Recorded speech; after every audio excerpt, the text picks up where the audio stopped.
Hello दोस्तों, स्वागत है आप सभी का। आज के इस क्लास 12th के इम्पोर्टेंट वीडियो में हम लोग बात करने वाले हैं अपैरेंट डेप्थ पे। तो क्या होता है अपैरेंट डेप्थ और क्या होता है अपैरेंट शिफ्ट, ये जानेंगे। और इससे रिलेटेड जो हमारा एक्सप्रेशन है उसका डेराइवेशन हम लोग देखेंगे, जो कि क्लास 12th के बोर्ड एग्जाम्स के लिए बहुत ही इंपॉर्टेंट क्वेश्चन हो जाता है। और अक्सर जो है एग्जामिनेशन में ये क्वेश्चन आते रहता है कि अपैरेंट डेप्थ के लिए एक्सप्रेशन आप डेराइव कीजिए। तो आइए हम लोग समझते हैं कि क्या है अपैरेंट डेप्थ। तो फिगर के थ्रू समझेंगे कि यहाँ पे आप देख सकते हैं कि एक ग्लास है और इस ग्लास का जो आप डेप्थ देख सकते हैं ये कुछ ऐसा है। तो ग्लास में पानी भरा हुआ है और इसके बेस में यानी ग्लास के नीचे में एक कॉइन यहाँ रखा हुआ है। तो इसको हम लोग कहेंगे एक्चुअल डेप्थ इस कॉइन का, कि एक्चुअली में कॉइन वहीं पे है। लेकिन अगर आप लोग देख पा रहे हैं तो इसका इमेज यहाँ पे बन रहा है। ये साइडवेज से एक व्यू आता है जिसमें इमेज यहाँ बनता है। तो अगर इमेज यहाँ बन रहा है तो इसी को कहा जाता है अपैरेंट डेप्थ कहते हैं। यही वाला जो है क्या कहलाता है, अपैरेंट डेप्थ कहलाता है। अपैरेंट का मतलब होता है कि ऑब्जेक्ट एक्चुअली में वहां पे नहीं है लेकिन उसका इमेज वहां बन रहा है, दिख रहा है। तो यहाँ भी यही चीज है। तो ये आपका अपैरेंट डेप्थ कहलाया, ये आपका एक्चुअल डेप्थ कहलाया। और इसमें एक टर्म आता है अपैरेंट शिफ्ट। तो कितना शिफ्ट हो गया, तो मान के चलिए कि पूरा हाइट होता 10 सेंटीमीटर और अपैरेंट आता इसका मान के चलिए कि 2 सेंटीमीटर सपोज दैट। तो पूरा था 10 और अपैरेंट आ गया 2, तो कितना ऊपर शिफ्ट हो गया, तो 8 सेंटीमीटर ऊपर शिफ्ट हो गया है। तो हम लोग इसी चीज के लिए एक्सप्रेशन जो है आगे निकालने वाले हैं। और हमारे डे टू डे लाइफ में कहाँ अपैरेंट डेप्थ देखने को मिलता है, तो आप देख सकते हैं कि ये एक स्विमिंग पूल है और इसका जो गहराई यहाँ पे दिख रहा होगा कि इतना गहराई ये है। लेकिन जब एक्चुअली में अगर आप इस स्विमिंग पूल में उतरिएगा तो आपको फील होगा कि जितना एपियर हो रहा है वो उससे ज्यादा गहरा है। जिसका कि फिगर आपको यहाँ दिख सकता है कि एक्चुअल बेस जो है पूल का यहाँ है, लेकिन ये दिख रहा है ऊपर इसका बेस नजर आ रहा है देखने से। और अगर आप इसमें उतरिएगा तो आपको मान के चलिए कि लगेगा कितना गहरा है, लेकिन जब पैर डालिएगा अंदर तो लगेगा कि बहुत ज्यादा गहरा था। फील होता है पानी के अंदर जाने के बाद। अब जो है एक केस ये भी है कि एक्चुअली में फिश यहाँ पे है, लेकिन जब ऊपर से देखा जा रहा है तो इसका इमेज कहाँ बन रहा है, यहाँ बन रहा है। तो ये सारा केस जो भी है अपैरेंट डेप्थ का, उससे रिलेटेड रे डायग्राम हम लोग समझेंगे कि आखिर ये हो कैसे रहा है। तो एक्चुअली में ये इफेक्ट ऑफ रिफ्रैक्शन है, रिफ्रैक्शन की वजह से ऐसा होता है। तो हम लोग स्टार्ट करते हैं इसका रे डायग्राम। तो हम लोग देखते हैं expression for apparent depth. Apparent depth के लिए एक्सप्रेशन जो है किस तरीके से हम लोग डिराइव कर सकते हैं। तो यहाँ पे एक कंटेनर लिया गया है, इसमें पूरे तरीके से पानी भरा हुआ है और इसके बेस में एक ऑब्जेक्ट रखा गया है। ऑब्जेक्ट हम लोग को, कोई भी ऑब्जेक्ट हम लोग को कब दिखाई देता है, जब मान के चलिए कि ये एक ऑब्जेक्ट है इस तरीके से, और ये हम लोगों को कब दिखाई देगा, जब यहां से रे निकल करके कहां पहुंचेगा, हमारे आंख में पहुंचेगा, तब ये ऑब्जेक्ट हम लोग को दिखाई देता है। यानी पानी के अंदर अगर ये ऑब्जेक्ट रखा हुआ है तो ये तब दिखाई देगा जब यहाँ से रे निकल करके हमारे आंखों में पहुंचेगा। तो हम लोगों ने यहाँ से दो रे क्या किया है, निकाल लिया है और इसको हम लोग मिटा लेते हैं। तो यहाँ से दो रे निकल रहा है, एक आपका ये वाला रे है, सॉरी, एक आपका ये वाला रे है और दूसरा ये वाला रे है। दोनों रे यहां से निकल रहा है। इस पॉइंट पे इसका मीडियम चेंज हो रहा है। नीचे कौन सा मीडियम है, नीचे है आपका वाटर और ऊपर में आपका कौन सा मीडियम है, ऊपर में आपका हो जाएगा एयर। वाटर से कहां जाएगा, एयर में। तो इस केस में जो वाटर है वो हमारा डेंसर मीडियम हो जाएगा और जो एयर है वो हमारा हो जाएगा रेयरर मीडियम। वाटर का रिफ्रैक्टिव इंडेक्स मान लेते हैं कि म्यू डब्ल्यू है और एयर का रिफ्रैक्टिव इंडेक्स मान लेते हैं कि म्यू ए है। अब वाटर से एयर में जाएगा यानी कि डेंसर से रेयरर में जाएगा तो बेंडिंग अवे फ्रॉम नॉर्मल हो जाएगा। तो जो इसका इनिशियल पाथ है उससे ये अवे बेंड करेगा। तो ये कुछ इस तरीके से इसका जो हम लोग बेंडिंग दिखा सकते हैं। चलिए, तो ये रे एक्चुअली में यहां से बेंड होकर किधर चला जाएगा, कुछ ऐसे इसमें बेंडिंग आएगा। अपने इनिशियल पाथ से ये थोड़ा सा क्या हो गया है, बेंड हो गया। इसमें भी बेंडिंग आएगा, ये ज्यादा बेंड करेगा कुछ इस तरीके से। अगर किसी के समझ में नहीं आ रहा है तो बता देते हैं कि क्यों जो है इसमें कम बेंडिंग इसमें ज्यादा बेंडिंग। तो लॉ ऑफ रिफ्रैक्शन क्या कहता है कि sine I by sine r constant है। Sine I by sine r आपका क्या होता है, कांस्टेंट होता है। और इस कांस्टेंट का मतलब ये होता है कि i is directly proportional to r, यानी आई बढ़ेगा तो आर भी बढ़ेगा। तो यहाँ देख सकते हैं I1 छोटा है, I1 अगर आपका छोटा है I2 से तो R1 जो है वो छोटा होगा R2 से, यानी एंगल ऑफ इंसिडेंस अगर कम है तो एंगल ऑफ रिफ्रैक्शन भी कम होगा। और रे ऑफ लाइट जो यहाँ से निकल करके कुछ ऐसे इसमें बेंडिंग आया। अब हम लोग देख सकते हैं कि यहाँ तो ये डाइवर्ज कर रहा है तो ये कभी नहीं मिलेगा। तो लेकिन अगर हम लोग अपना पॉइंट ऑफ व्यू थोड़ा बदल लें, यानी इधर से देखना चालू करें, अगर कुछ यहाँ पे अपना आंख लगा ले तो ये रे इधर जरूर आकर के मिल रहा है, तो उस रे को हम लोग इधर वर्चुअली क्या कराएंगे, मीट करा देंगे। तो अगर जो है वर्चुअल लाइन इसका हम लोग ड्रॉ करते हैं तो ये कुछ ऐसा बनेगा, ये मिला दिए, इसका पाथ हो गया, ठीक है। और इसका भी वर्चुअल पाथ हम लोग जो है मिला देंगे कुछ इस तरीके से, ये मिल गया इसका। तो ये ऑब्जेक्ट का जो है जो आपका वर्चुअल रे है वो कहाँ मिल रहा है, यहाँ पे मिल रहा है। तो जहां पे वर्चुअल पॉइंट मिलेगा इस ऑब्जेक्ट का इमेज वहीं बनेगा। तो यानी कि ऑब्जेक्ट का इमेज हम लोग क्या करते हैं, बना देते हैं यहां पे। चलिए ये हो गया, यानी ऑब्जेक्ट था यहां लेकिन उसका इमेज बन रहा है यहाँ पे। और यही हो रहा था हमारे अपैरेंट डेप्थ में कि वो ऑब्जेक्ट था कहीं पे और दिख रहा था कहीं और पे। तो जो हमारा ऊपर से नीचे तक का जो हाइट है वो हमारा एक्चुअल डेप्थ है। तो इसको हम लोग मान लेते हैं कि ये है टी, सॉरी टक टक राइट, जो एक्चुअल डेप्थ है उसको हम लोग मान लेते हैं कि ये हमारा है टी, ये एक्चुअल डेप्थ है। और यहां से जो हमारा इमेज बन रहा है वो हमारे लिए क्या काम करेगा, अपैरेंट डेप्थ का काम करेगा, जो कि डी मान लेते हैं। तो यहां लिख लेंगे कि टी जो है वो एक्चुअल डेप्थ है, ये एक्चुअल डेप्थ है, और जो डी है ये अपैरेंट डेप्थ है, इस तरीके से। अब यहाँ पे हम लोग जो है डेराइवेशन करेंगे अपैरेंट डेप्थ के लिए। तो देखिए डेराइवेशन के लिए हम लोग को एक दो कंसेप्ट छोटा छोटा समझना होगा। सबसे पहले तो ये समझना है कि हम लोग एक ही रे का इस्तेमाल करेंगे, दोनों रे का इसमें कोई यूज नहीं है, दोनों रे केवल हम लोग डायग्राम समझने के लिए बनाए हैं। डेराइवेशन के लिए किसी एक रे का इस्तेमाल करेंगे, तो उसके लिए हम लोग कुछ पॉइंट्स का नाम पहले लिख लेते हैं, तब फिर आगे का जो है कहानी आप लोग को बताते हैं। तो मान के चलिए कि यहाँ पे ऑब्जेक्ट है तो इस पॉइंट को ओ मान लेते हैं, यहाँ इमेज बन रहा है तो इस पॉइंट को आई मान लेते हैं, यहाँ जो है इस पॉइंट को ए मान लेते हैं, यहाँ पर जो पॉइंट है इसको बी मान लेते हैं। तो इस तरीके से ये कुछ पॉइंट हो गया। अब हम लोग क्या करेंगे कि एक ट्रायंगल ड्रॉ करेंगे। तो ट्रायंगल हम लोग कर लेते हैं, triangle triangle triangle. Triangle draw करने से पहले हम लोग जो है एक और कंस्ट्रक्शन छोटा सा करेंगे। क्या करेंगे कि एक नॉर्मल हम लोग बना लेते हैं, एक और, देखिए कहां पे, इसको हम लोग शिफ्ट कर लेते हैं यहां पे, इस पॉइंट पे ऐसे।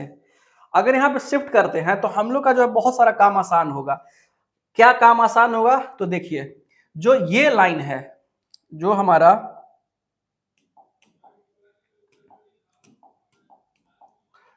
ये वाला लाइन आपको दिख रहा है, ये लाइन और ये लाइन आपस में पैरेलल होगा, क्योंकि नॉर्मल है। तो नॉर्मल है तो दोनों 90 डिग्री पे ही बन रहा होगा, तो दोनों आपस में क्या हो जाएगा, पैरेलल हो जाएगा। और पैरेलल है तो यहाँ पे बन रहा है हमारा अल्टरनेट इंटीरियर एंगल, ये दिख सकता है आप लोग को, ये बन गया क्या, अल्टरनेट इंटीरियर एंगल। तो यहाँ पे अगर अल्टरनेट इंटीरियर एंगल बन रहा है तो अल्टरनेट इंटीरियर एंगल क्या होता है, यहाँ कोना कोनी एंगल इक्वल होता है। तो यहाँ अगर I2 है तो यहाँ भी जो एंगल होगा वो उसका वैल्यू क्या हो जाएगा, उसका वैल्यू क्या हो जाएगा, I2 हो जाएगा। तो हमारा यहाँ का एंगल मिल गया I2। अब जो है हम लोग इस पॉइंट का भी नाम A B लिखे, तो इस पॉइंट का नाम C कर देते हैं, यहाँ तो I है ही। अब हमारे पास दो राइट एंगल ट्रायंगल दिख रहा है यहाँ पे। कौन कौन सा दो राइट एंगल ट्रायंगल है, आइए देखते हैं। देखिए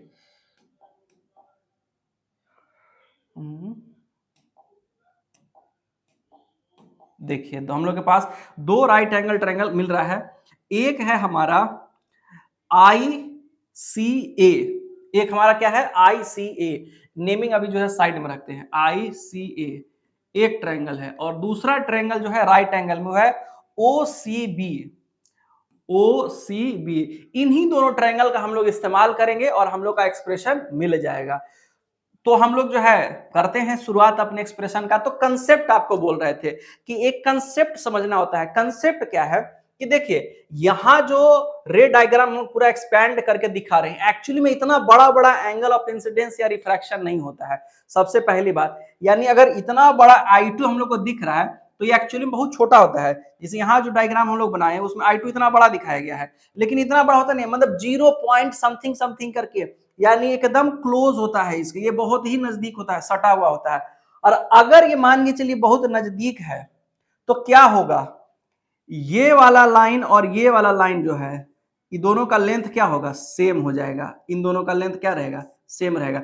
जब तिरछे भागेगा तो जितना दूर भागे उतना ही ये लंबा होते चला जाएगा, और जितना पास आएगा उतना ही देखिए छोटा होते जाता है। दूर जाएगा, अगर इसी लेंथ पे और दूर करेंगे तो और लंबा होगा, देख लीजिए।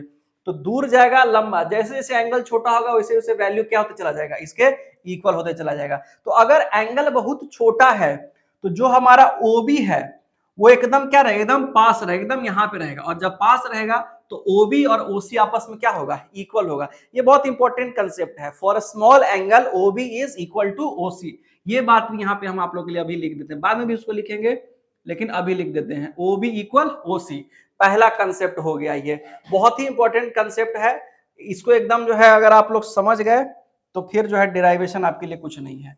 तो कुछ नहीं है तो शुरू करते हैं, आगे जरूरत पड़ेगा तो डेरिवेशन में आप लोग को बताते चलेंगे हम लोग।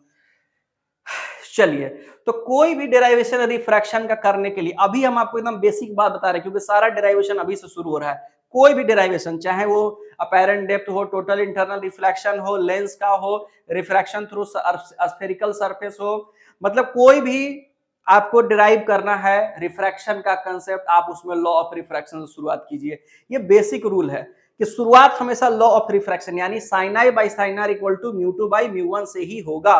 कुछ भी डिराइव करना हो आप यहां से शुरुआत कीजिए। तो हम लोग जो है इसको लिख लेंगे according to law of refraction. थोड़ा सा इसको शिफ्ट करते हैं बाएं दाएं साइड में।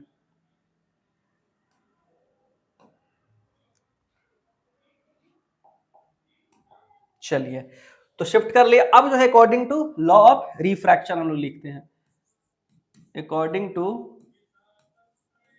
Law of refraction. Law of refraction में हम लोग क्या सीखे हैं, sine I by sine R क्या होता है, mu two by mu one, ये हम लोग जानते हैं। तो यहाँ पे हम लोग कौन सा रे का काम करेंगे, ओ ए ओ बी से ही केवल काम करेंगे। जो आपका ये वाला पॉइंट है नहीं लेंगे, क्योंकि हम लोग एक ही रे चाहिए डेरिवेशन के लिए, ज्यादा का जरूरत नहीं है। तो हम यहाँ लिख लेंगे फॉर रे कौन सा, ओबी, ओबी रे के लिए। ओबी रे के लिए हमारा जो एंगल ऑफ इंसिडेंस है वो I2 है। जो I का काम करेगा वो कौन करेगा, I2, और जो R का काम करेगा वो कौन करेगा, R2। तो sine I by sine R अगर हम लोग लिखेंगे, sine I2 by sine R2 is equal to, तो क्या हो जाएगा, म्यू टू दूसरे मीडियम का रिफ्रैक्टिव इंडेक्स। तो म्यू टू है हमारा म्यू ए, अब म्यू वन कौन है, म्यू डब्ल्यू। तो mu two by mu one यानी कि mu A by mu W, ये हो जाएगा। अब इसको अगर हम लोग क्रॉस कर दे तो ये कुछ ऐसा हो जाएगा, mu W sine I2 is equal to mu A sine R2। इसको हम लोग इक्वेशन 1 मान लेंगे।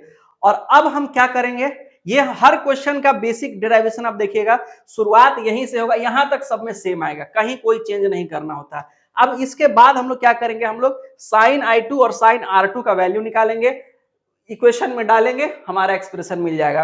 अब I1 और I2 के लिए इस्तेमाल करेंगे हम लोग इन दोनों ट्रायंगल का ICA, ICA, I यहाँ है, I यहाँ है, C यहाँ है और A यहाँ है। तो इसके लिए हम लोग कौन सा जो है, ICA नहीं ICB लेंगे, ICA नहीं लेंगे, हम लोग ICB लेंगे, क्योंकि ICA दूसरे रे का पार्ट है। अगर जो है हम लोग OA लिए रहते तो ICA में भी काम होता, लेकिन चूंकि OB लिए हैं तो ICB लेंगे। तो ट्रायंगल ICB के लिए हम लोग क्या कर सकते हैं, अगर ये I2 है तो इधर रिफ्रैक्शन ऑफ एंगल होगा R2, और अगर ये रिफ्रैक्शन है तो वर्टिकली अपोजिट एंगल के हिसाब से ये वाला एंगल भी क्या हो जाएगा, R2 हो जाएगा। यहाँ हम लोग देख सकते हैं। तो R2 हम लोग को इधर भी मिला और इधर भी मिल गया, तो इसी एंगल का हम लोग यूज करेंगे। हम लोग क्या जानते हैं, लिख लेते हैं। इन ट्रायंगल आईसीबी ट्रायंगल में, आईसीबी ट्रायंगल में हम लोग एक और काम क्या करेंगे कि देखिए जिस लाइन पे I2 को लिए है ना, उसी लाइन पे R2 को भी ले आएंगे। तो देखिए यहाँ पे अगर ये आपका R2 अगर है तो क्या होगा, अगर ये आपका R2 है, ये आपका R2 है, तो करस्पॉन्डिंग एंगल के हिसाब से यहाँ देखिए करस्पॉन्डिंग एंगल बनता है, पैरेलल लाइन का करस्पॉन्डिंग एंगल। तो यहाँ वाला जो ये एंगल है ये R2 का काम करेगा, हमारा ये एंगल R2 का काम करेगा, क्योंकि करस्पॉन्डिंग एंगल क्या होता है आपस में इक्वल, ऐसे होता है करस्पॉन्डिंग एंगल, यहाँ और यहाँ का एंगल इक्वल होता है पैरेलल लाइन के लिए। तो देखिए R2 और यहाँ वाला एंगल दोनों करस्पॉन्डिंग का काम कर रहा है, तो यहाँ भी हम लोग का R2 आ जाएगा। तो इस तरीके से R2 को भी खींच के हम लोग सेम लाइन पे लिया है। अब हमारा डेरिवेशन आसानी से एकदम बहुत सिंपल तरीके से कर सकते हैं। तो in triangle ICB sine theta equal to हम लोग जानते हैं क्या होता है P/H, sign theta equal to P/H। तो यहाँ पे साइन R2 है हमारा, साइन R2 तो R2 यहाँ पे है, तो इसके लिए परपेंडिकुलर का काम करेगा BC और हाइपोटेनस का काम करेगा IB। परपेंडिकुलर बाई H है तो BC बाई IB हो जाएगा हमारा। और क्या बताए थे हम लोग पिछले फिगर में कि जब एंगल बहुत छोटा होता है तो आपका IC, क्योंकि एंगल जैसे जैसे ये पास आते चला जाएगा IC का वैल्यू IB का वैल्यू जो है छोटा होते चला जाएगा, और छोटा होते होते होते होते ये IC के बराबर, यानी IB is equal to IC लिख सकते हैं। कब, for very small value of, for very small value of R2। अगर R2 बहुत छोटा है तो उसके लिए IB लगभग इक्वल टू IC, लगभग है, एग्जैक्ट नहीं होगा, लेकिन हम लोग मान के चलेंगे डेरिवेशन के पर्पस के लिए कि वो आपस में क्या है, इक्वल है। तो यहां हम लोग वैल्यू डाल देंगे, sine R2 is equal to BC by IB के जगह IC। IC क्यों हम लोग लिए, क्योंकि जो IC है, जो IC है वही हमारा अपैरेंट डेप्थ भी है, तो IC की जगह पे हम लोग अपैरेंट डेप्थ डाल सकते हैं। इसको इसे घेर देते हैं, तो sine I2 is equal to BC by apparent depth हो जाएगा। साइन R2 नहीं, I2 नहीं, R2 यहां पे लिख लेते हैं, इरेजर।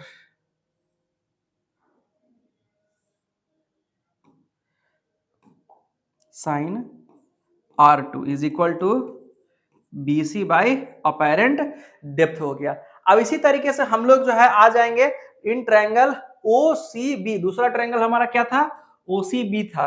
तो in triangle OCB next page में चलते हैं, उसी से करेंगे।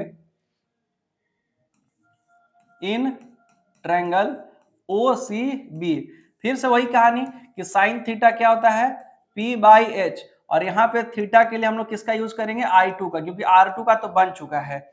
तो साइन I2 के लिए क्या लिख सकते हैं, यहां देखिए है I2, तो इसके लिए परपेंडिकुलर हो जाएगा BC और हाइपोटेनस हो जाएगा OB। तो BC बाई OB हम लोग लिख सकते हैं, sine I2 equal to BC by OB हो गया। अब हम लोग क्या बात किए थे कि अगर एंगल बहुत छोटा है, मान के चलिए एंगल अगर बहुत छोटा होता है तो जो OB है वो इक्वल होता है किसके, OC के इक्वल होता है। तो ये बात हम लोग यहां लिखेंगे, for very small value, for very small value of OB, नहीं एंगल, एंगल का वैल्यू छोटा होगा ना, for very small value of I2 OB लगभग इक्वल टू OC। OC क्यों लिए, क्योंकि OC हमारा एक्चुअल डेप्थ का काम करेगा। देख लीजिए जो OC है यही हमारा एक्चुअल डेप्थ है, T है, तो OC की जगह पे हम लोग क्या वैल्यू डालेंगे, T डाल देंगे। तो जो हमारा साइन I2 हो जाएगा वो कुछ ऐसा हो जाएगा, साइन I2 बराबर BC बाई T हो जाएगा। OB की जगह T हम लोग डाल दिए क्योंकि OC के बराबर है वो। ये हमारा इक्वेशन थर्ड हो गया। अब देखिए साइन I2 का भी वैल्यू मिल गया और साइन R2 का भी वैल्यू मिल गया, दोनों का हम लोग क्या करेंगे, इक्वेशन 1 में डाल देंगे। साइन I2 की जगह पे जो हम लोग डालेंगे BC बाई T और साइन R2 की जगह पे डालेंगे BC बाई D। आइए डालते हैं म्यू डब्ल्यू बराबर साइन R2 है म्यू डब्ल्यू, तो BC बाई डी हो जाएगा। यूजिंग इक्वेशन 1, 2 एंड 3 यहां लिख लेंगे। यूजिंग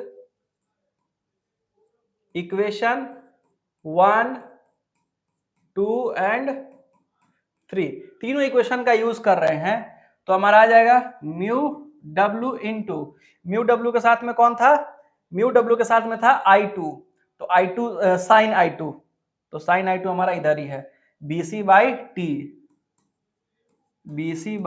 टी इक्वल टू, दूसरे तरफ है दूसरे तरफ है हमारा म्यू ए इंटू साइन R2, तो mu A into BC by D, mu A into BC by D, ये हो गया। हम लोग को निकालना क्या है, अपैरेंट डेप्थ निकालना है, तो इसको इधर कर लेंगे, बाकी सबको उधर भेज देंगे, तो और BC से BC आपका कट जाएगा, तो पहले लिख लेते हैं म्यू डब्ल्यू बाई टी बराबर mu A by D, D जो है आपका इधर आ जाएगा, बाकी सब उधर चला जाएगा, तो D is equal to mu A by mu W into T. अब ये जो है आपका एक्सप्रेशन आ गया किस चीज के लिए, अपैरेंट डेप्थ के लिए, कि इसका अपैरेंट डेप्थ कितना है, तो D बराबर सिंपली क्या करना है, रिफ्रैक्टिव इंडेक्स है यहाँ पे, देखिए second medium by first medium, यानी कि μ2 बाई μ1 इंटू ओरिजिनल हाइट, यानी रिफ्रैक्टिव इंडेक्स से ओरिजिनल हाइट मल्टीप्लाई कीजिए और अपैरेंट डेप्थ निकालिए, यही इस एक्सप्रेशन का मतलब है। अगर आपसे क्वेश्चन पूछता है कि अपैरेंट डेप्थ किस किस चीज पे डिपेंड करता है, तो अपैरेंट डेप्थ जो है डिपेंड करता है कि क्या रिफ्रैक्टिव इंडेक्स है मीडियम का और कितना जो है उसका डिस्टेंस एक्चुअल हाइट क्या है, इन दोनों पे ही डिपेंड करता है। तो ये हमारा आ गया अपैरेंट डेप्थ। अब इसी में अगर हम लोग अपैरेंट शिफ्ट निकालने बोला, शिफ्ट अगर बोला, अपैरेंट शिफ्ट बोला, तो शिफ्ट के लिए बताएं खाली माइनस कर देना, कितना ऊपर चढ़ गया, शिफ्ट बराबर, तो देखिए यहां पे अगर इस डायग्राम में देखिए, तो पूरा अगर है t, पूरा अगर यहां से यहां है t और ये अगर है x, तो यही शिफ्ट हुआ है, x ही ऊपर गया है, x यूनिट ऊपर चला गया, यहां से x यूनिट ऊपर चला गया, तो d प्लस x बराबर t लिख सकते हैं, d प्लस x बराबर t लिख सकते हैं, d प्लस x बराबर t लिख सकते हैं, तो यही शिफ्ट है, तो x बराबर क्या आ जाएगा, t माइनस d, तो x बराबर t माइनस अपैरेंट डेप्थ क्या है, refractive index into original height, तो रिफ्रैक्टिव इंडेक्स यानी μ2 by μ1 into original height t है, t यहाँ पे हम लोग कॉमन भी ले सकते हैं, t ले लिए कॉमन, तो 1 माइनस μ2 बाई μ1, इस तरीके से आपका अपैरेंट शिफ्ट के लिए एक्सप्रेशन मिल गया। तो अपैरेंट डेप्थ और अपैरेंट शिफ्ट दोनों का एक्सप्रेशन हम लोग जो है देख लिए, उम्मीद है आप लोगों के समझ में आया होगा। इस तरीके से जो है आप आगे के लेक्चर्स के लिए हमारे चैनल पे बने रहिए, हमारे चैनल को धनाधन सब्सक्राइब कीजिए और आप पढ़ते रहिए, आगे बढ़ते रहिए, गुरु जी का आशीर्वाद आपके ऊपर बना रहे। धन्यवाद, जय हिंद।